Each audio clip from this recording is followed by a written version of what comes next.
Welcome to America Open for Business, where we talk with high-growth entrepreneurs and leaders who have found success in one of the world's most important markets. Hello, everyone, and welcome to another episode of America Open for Business. I'm your host for the podcast, Cameron Heffernan, and I'm very glad to have on the show today an esteemed guest, Greg Crabtree, who I'll introduce in a moment. The episode is brought to you by us, your B2B Marketing.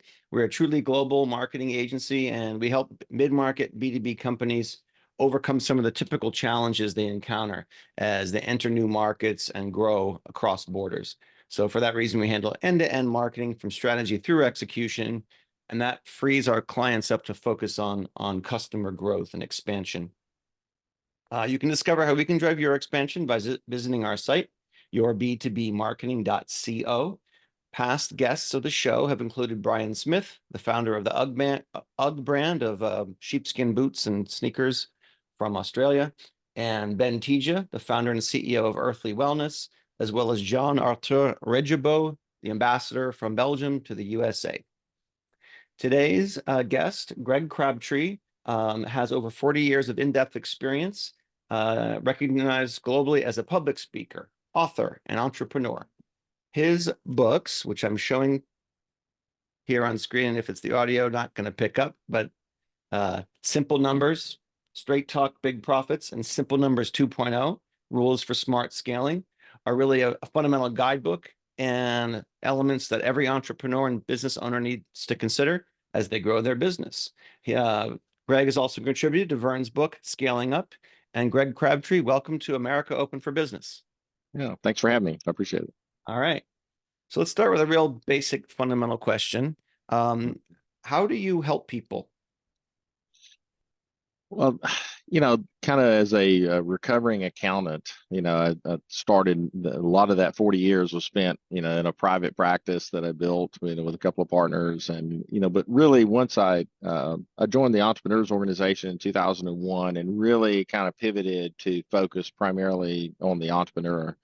And really in a different way, not by delivering tax and financial statement services. Those were commodities.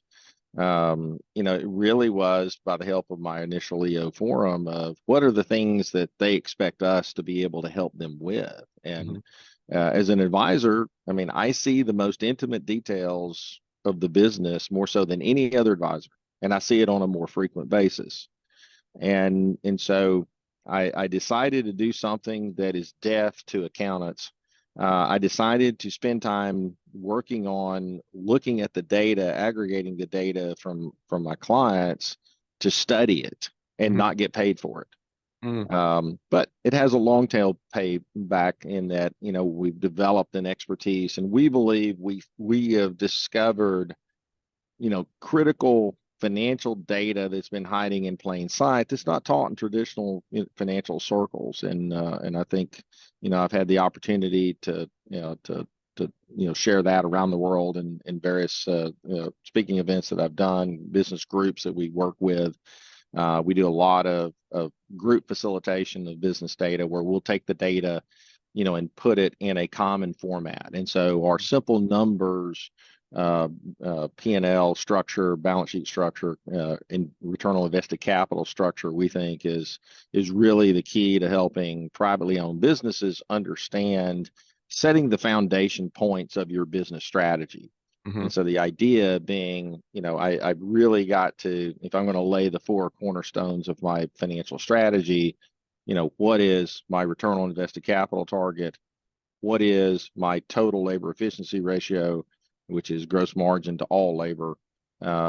Second one is what is my profit to gross margin, not profit to revenue. I would counsel everybody in this podcast to just stop measuring anything relative to revenue. It is really about profit to gross margin. And then the final piece is where do you stand on being fully capitalized? We're entering in a market that is very up and down, jerky, sideways, not smooth. Much like most of my flights this year that I've taken, the economy has about the same level of turbulence at the moment.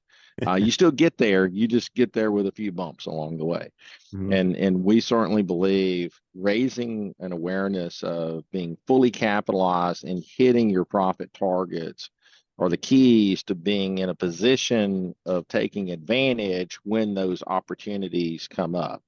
Because I believe we're moving to a marketplace where opportunities will open and close rather than be constantly available.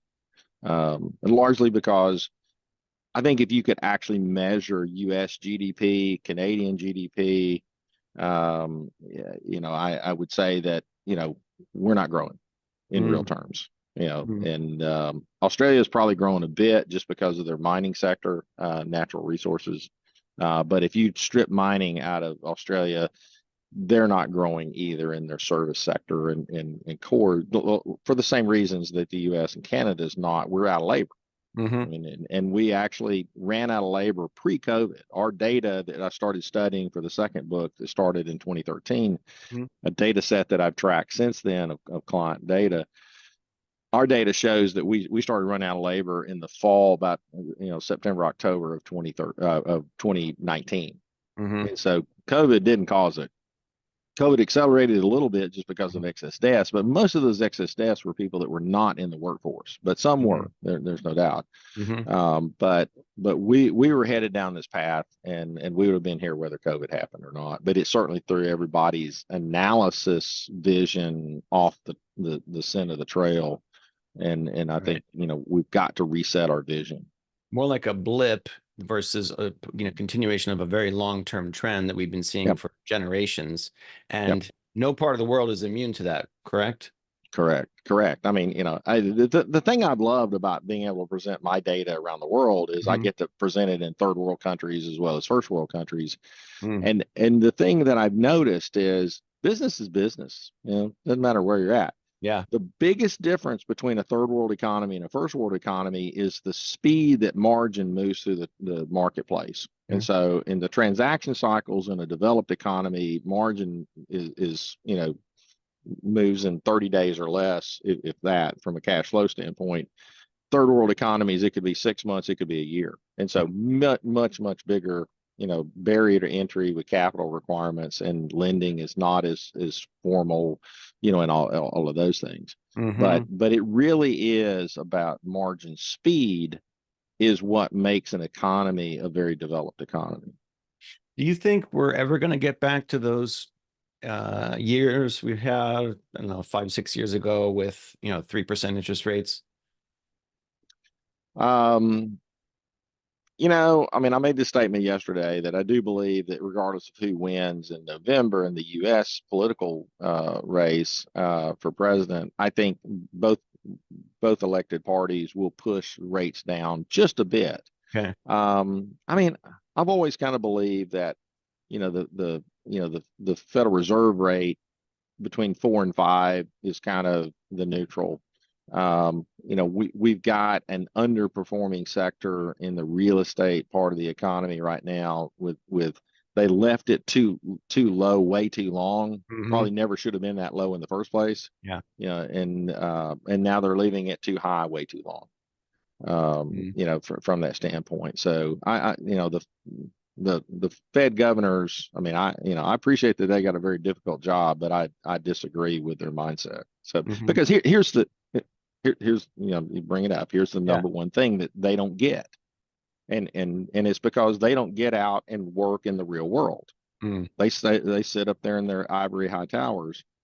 And here's the thing. They said that they're using inflation as their primary decision-making tool to decide when to raise or lower rates. I got news for you. When you're out of labor, inflation is going to persist. And so tell me this, which is better? Do we drive the economy down to a undisputed recession level and cause 2 million people to be unemployed to get interest rates down and not have inflation? Or do you keep everybody employed and you learn to live with about 3 to 4% inflation? It's like, come on, people. I think we can do the math on 3 to 4% inflation. The market's not going to run away if mortgage rates came back 2 points, the market's not going to run away. Mm. I mean, there's still lack of energy in the marketplace, from the standpoint that, there's a finite number of consumers, there's a finite number of workers, and there's only so much that you can do. What you don't want is create, trading through financing that creates non-productive gain. And so when you are flipping things and people are making gains from financial transactions that don't require people to put good effort towards it, that creates false gain, in my opinion. Okay. I'm a worker economy guy, and so if we keep all the workers employed and we're all doing useful things, some more necessary than others, but the idea is everybody can find a worthy job to go feed their family with, that's a good economy. Right. And, and I think we've got to reset our definition of what a good economy is, because it's a different set of economic circumstances today than we've ever had in the history of the world, much less the U.S. Yeah. Yeah. I mean, I think I read the other day that we're at peak population and that's only going to decline. It'll decline faster in certain regions of the world. Western Europe is one of those, China, US, than it will in India and Mexico, for instance. But there's also an unprecedented amount of change happening right now. There are 3 to 4 major countries that have had or will be having elections in the next handful of months, from Mexico to India to the US. Tell us about that. You don't have a crystal ball, obviously, but what your thoughts are on some of those changes on the horizon with from different political parties coming into power. Well, I mean, I think, Mexico just happened, so that, we've got a new president of Mexico, and we'll see what she decides to do, from a party standpoint.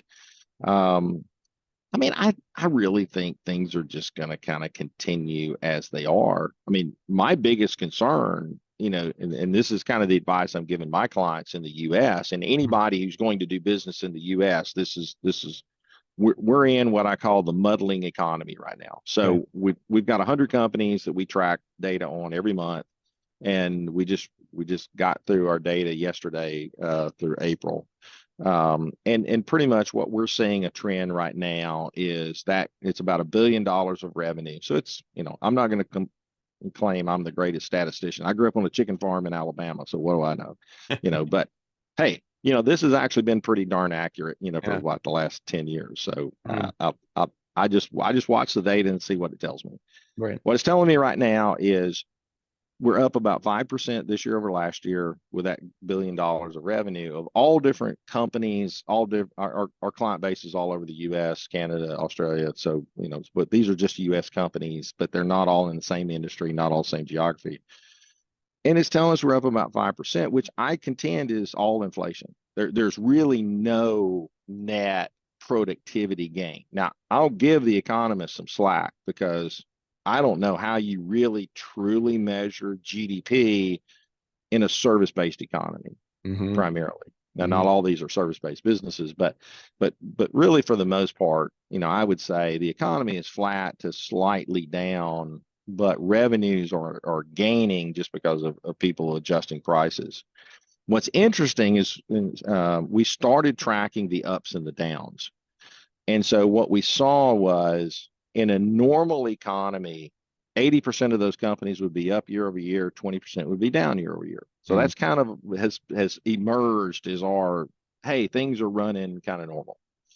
Well, back in March, we got to the worst possible point. We had 66% of the companies were up, 34% were down. And the downs were down 17%, the ups were up 15%.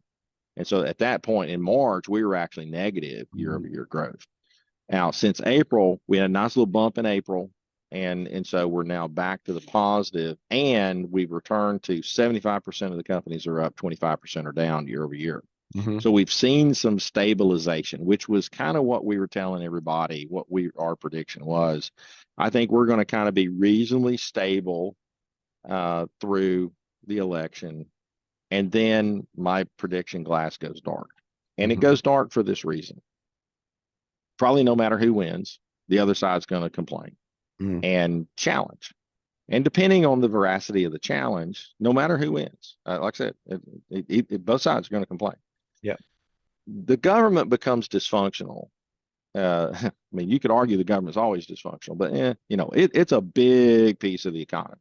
Yeah. And so, my office is in Huntsville, Alabama. We got a ton of government contractors here. And I can tell you, we can really see it when there's no governmental direction of program maintenance. Mm-hmm. So even though you've got spending, we're not in a debt ceiling fight or something like that. You got continuance of the current contract, but you don't know what the next piece of the contract. And all of these contracts are all built on follow-ons and the next piece and the next thing. Yeah. Some require rebid, some don't. But what happens is you just start slowing everything down. And then if you get into debt ceiling fights, which the rules of Congress right now have pretty much tied their hands to where they have to have this fight about every 3 months now, which is not good. Things basically start to slow down. Mm-hmm. And so I really do believe, depending on if that dispute post-election is 30 days, 90 days, 180, let's hope it's not a year. Let's hope it's not, overly contentious. I mean, I believe in the power of entrepreneurs. I mean, we'll figure out how to work no matter who's in the White House. I mean, you may not like what they do, and there may be some individualized specific things that damage an industry more so than another. But we're a pretty resilient group. We find a way. And that's what I've learned from my client entrepreneurs I've met from all over the world is that, we got it good politically compared to, most places in the world. So, and if they can figure out how to make it work, then, okay, get your head out of the clouds and let's just get to work and we'll figure it out. But once again, the way to figure it out is, this is why I go back to my two key mantras of get profitable with what you got today. I can't be, losing money or breaking even right now. I got to get profitable, which means, and the quickest way to get profitable is to cut. And and here's the major trend.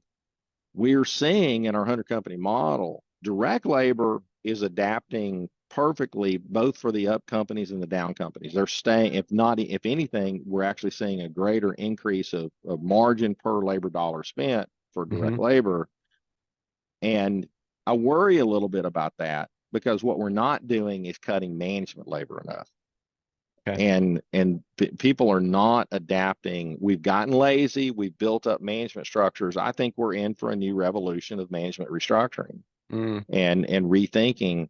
I've got to create a management structure that pushes more margin through with less management labor, because at this particular juncture, we're seeing a reset of the production landscape. We're not getting workers to work overtime without, salaried workers to work overtime without extra pay, or, and you're seeing some people just won't do it.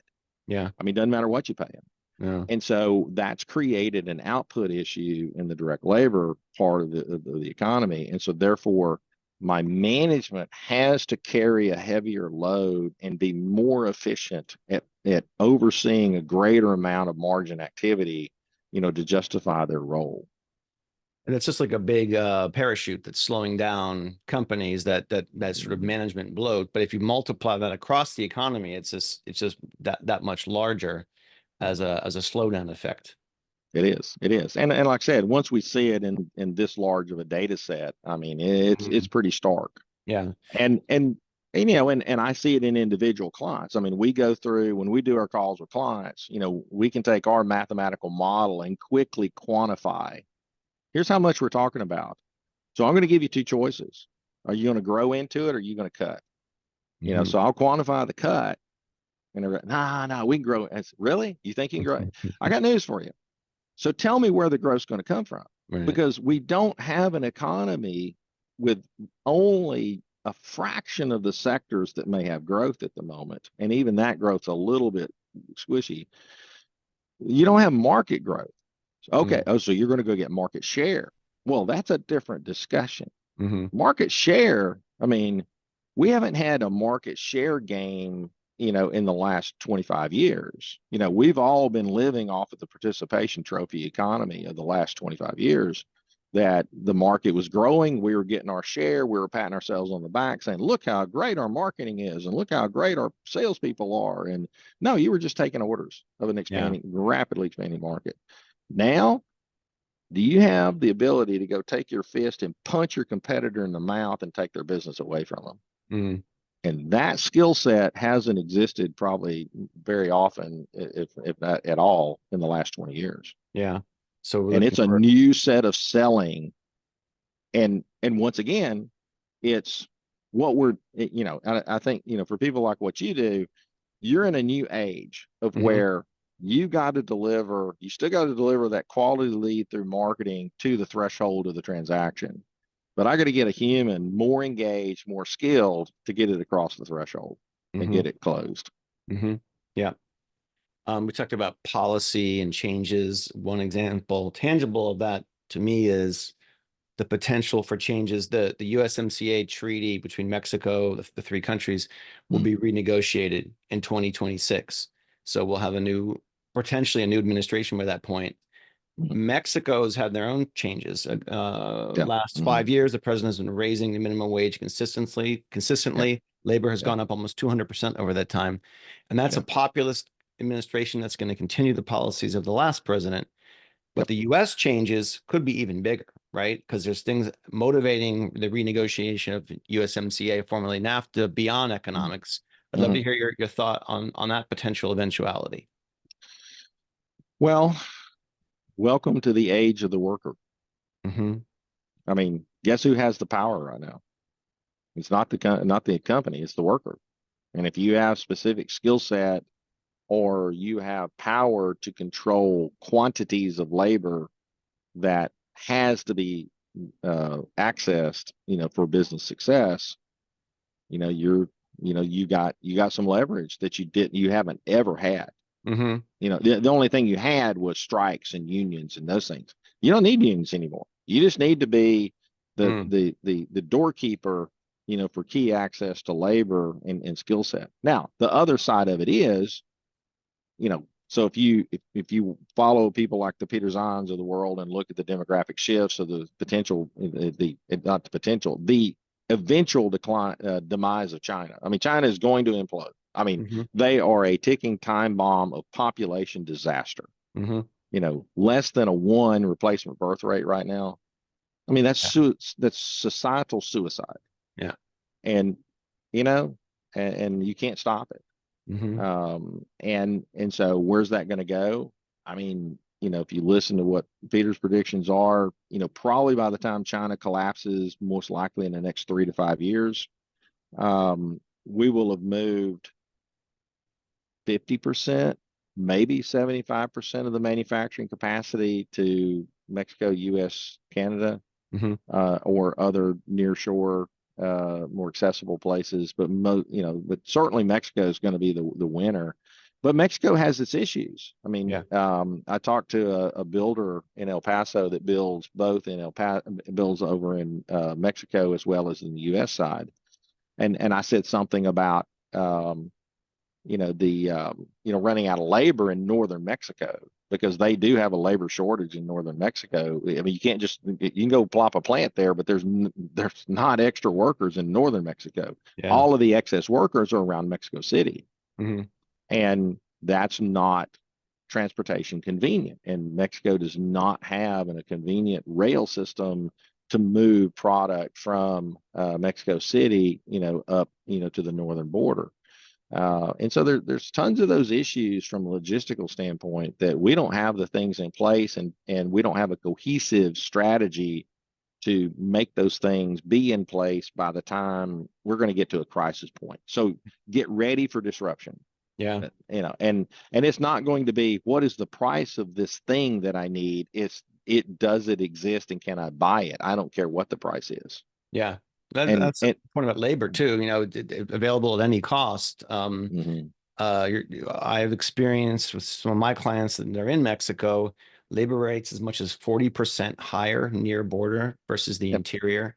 And well, and when I actually got to see Peter speak in person at the national chapter a couple of months ago, and he showed this graph of labor rates from around the world, Mm-hmm. the labor rates from around the world are increasing at a far faster rate than they are in the U.S. I mean, if we think Mm-hmm. our labor rates are increasing at a bad rate, just wait. There's Yeah. going to be a point that, I mean, China wages, Philippine wages, Mexico wages, it's not going to be the wage differential that matters. Who has the breathing humans is going to be who matters. Mm. And it's not a question of price. Now, granted, we'll see this convergence. So we're in a new age of industrialization and automation.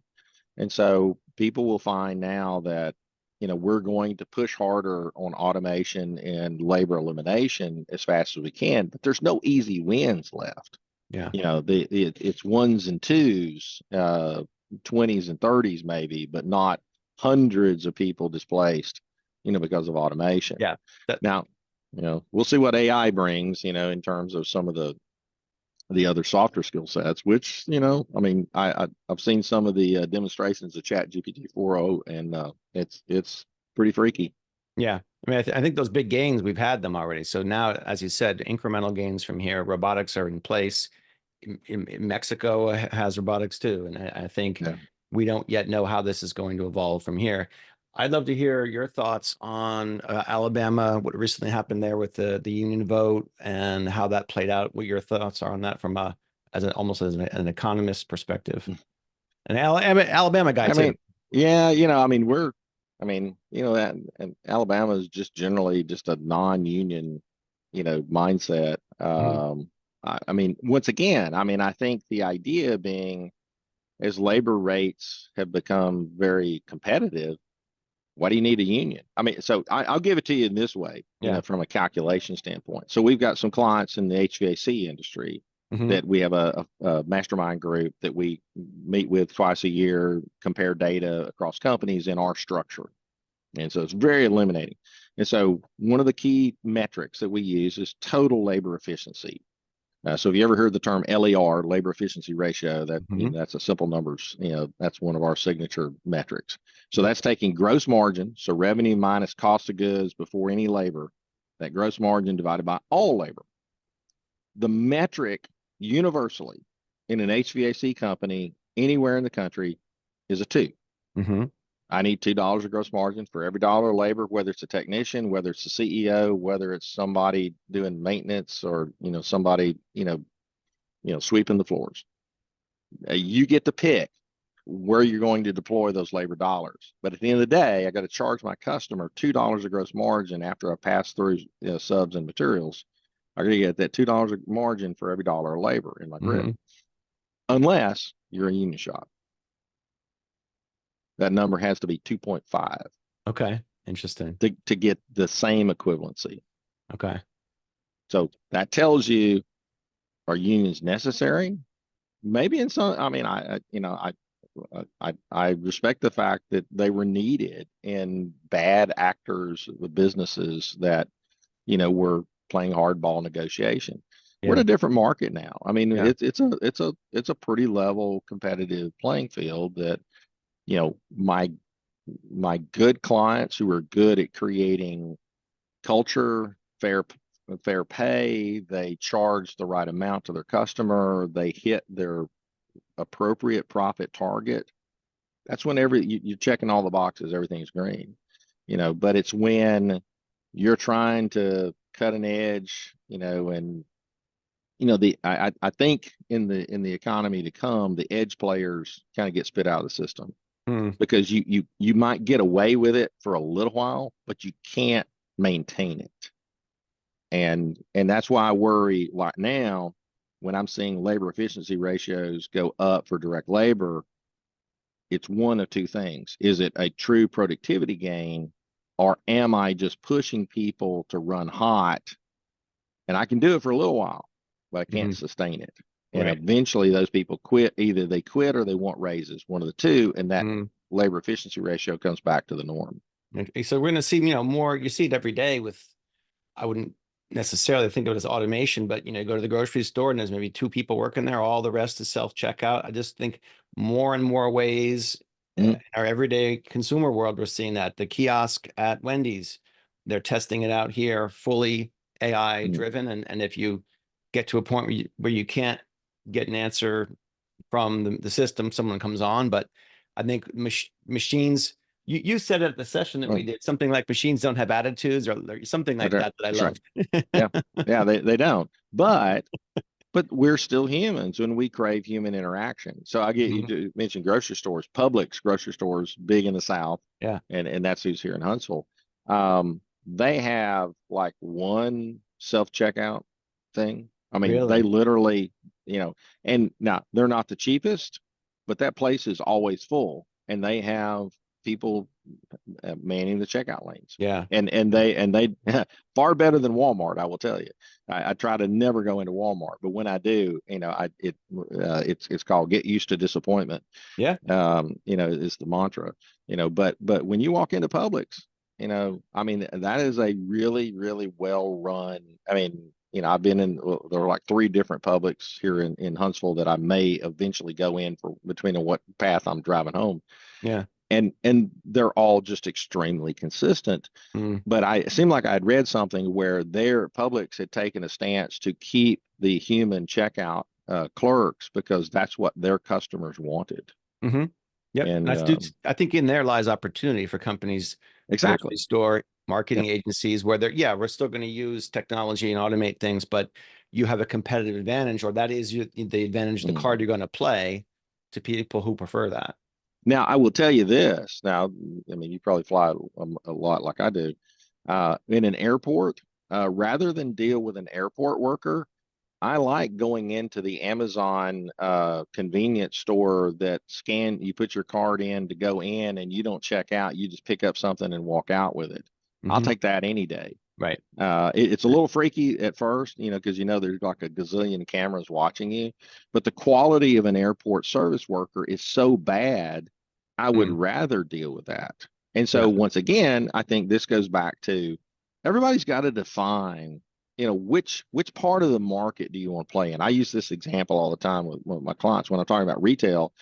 Think of Nordstrom has the fewest number of customers and the greatest price. Walmart has the greatest number of customers and the lowest price.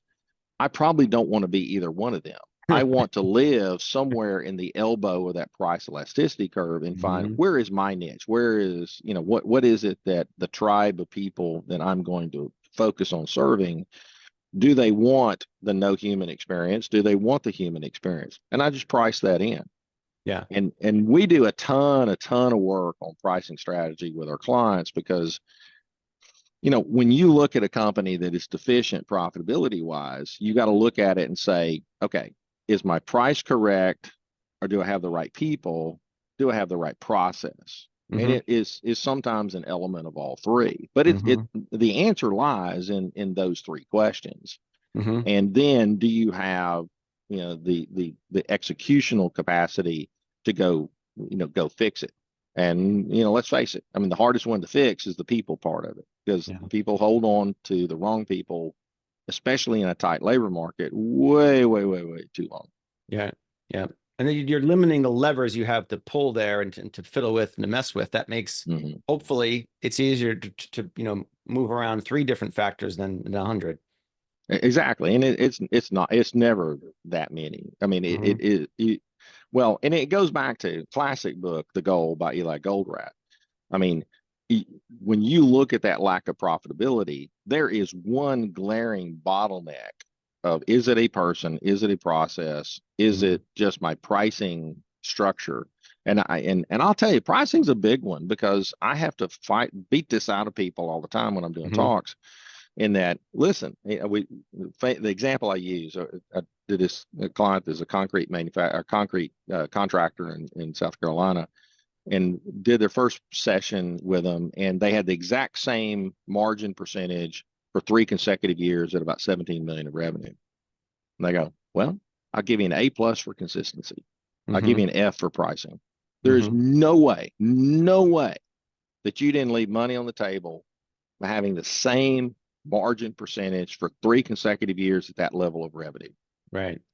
And they hung their head and they said, well, it's funny you should say that. We just found out we were $1 million short of the nearest bidder on the last contract we won because they had opened, they could they do bid work where they could see what the next bidder was. Mm-hmm. And since that time, they have just been marvelous.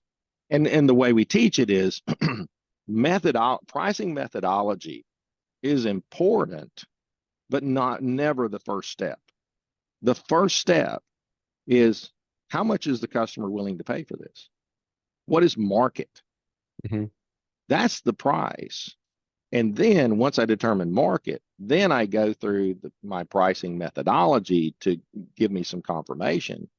And if my pricing methodology comes out higher than the market, I've got a decision to go back and do sales engineering with that customer to elevate their expectations of what it's going to actually be, or decide to pass, that this is a customer that, why am I wasting my time with them? Because they're not willing to pay what it actually really is worth, Right. in that process, versus, but more times than not, it's well above what the cost structure, what you would have bid.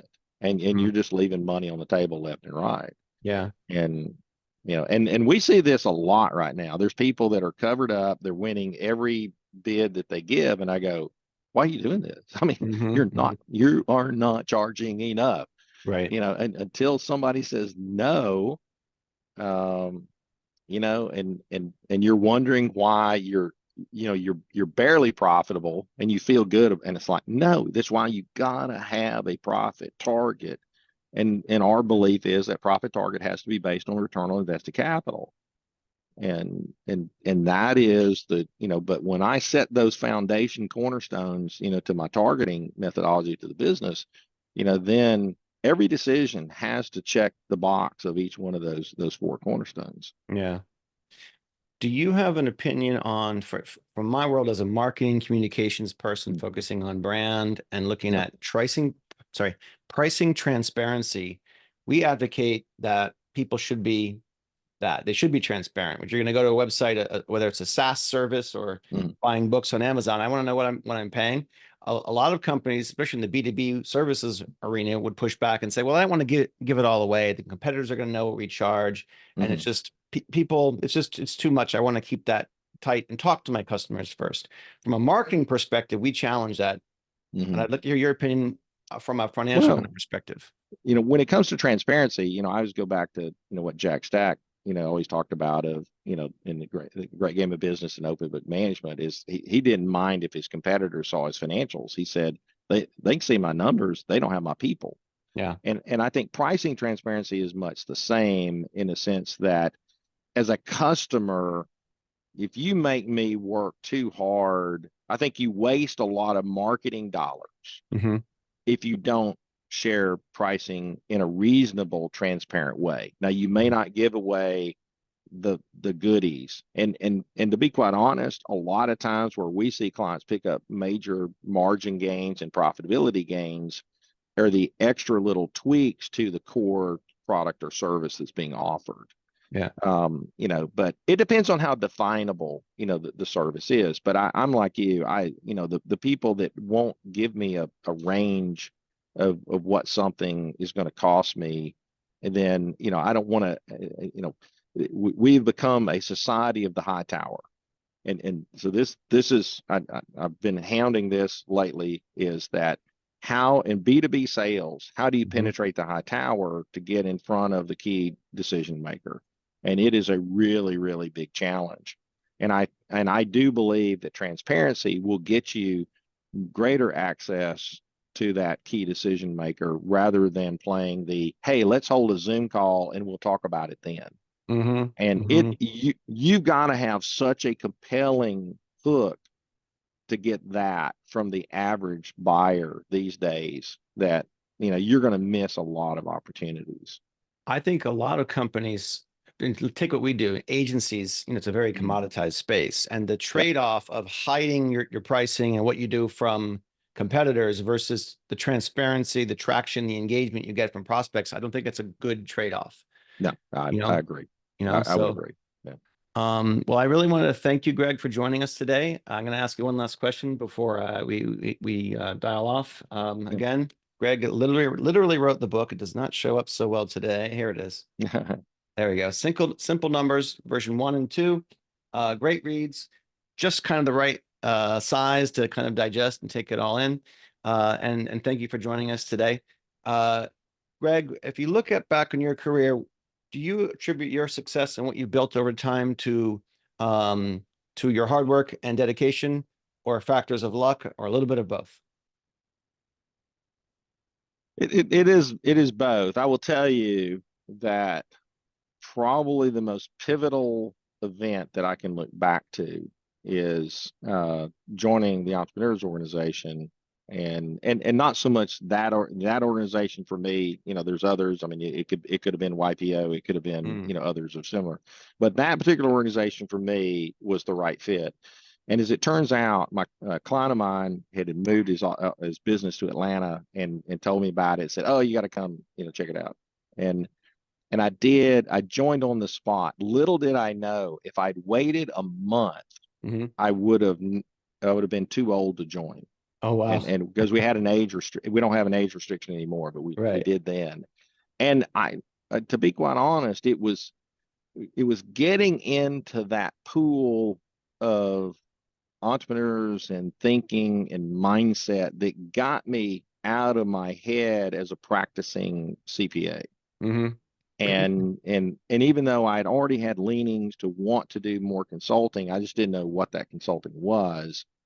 And then it did lead me to, I mean, our consulting is a very unique thing. I mean, it's really, we just label it as Simple Numbers Consulting because we have a repeatable process that I'm not the only consultant. We have 7 other consultants on staff that do. And the greatest compliment I get is people say that they hear me when they talk to them. Yeah.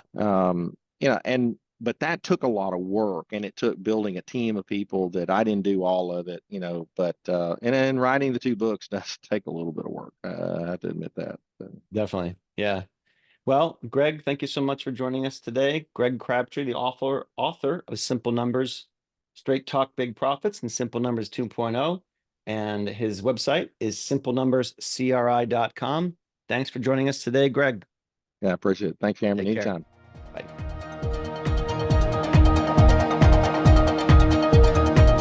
Thanks for listening to the America Open for Business podcast. We'll see you again next time, and be sure to click subscribe to get future episodes.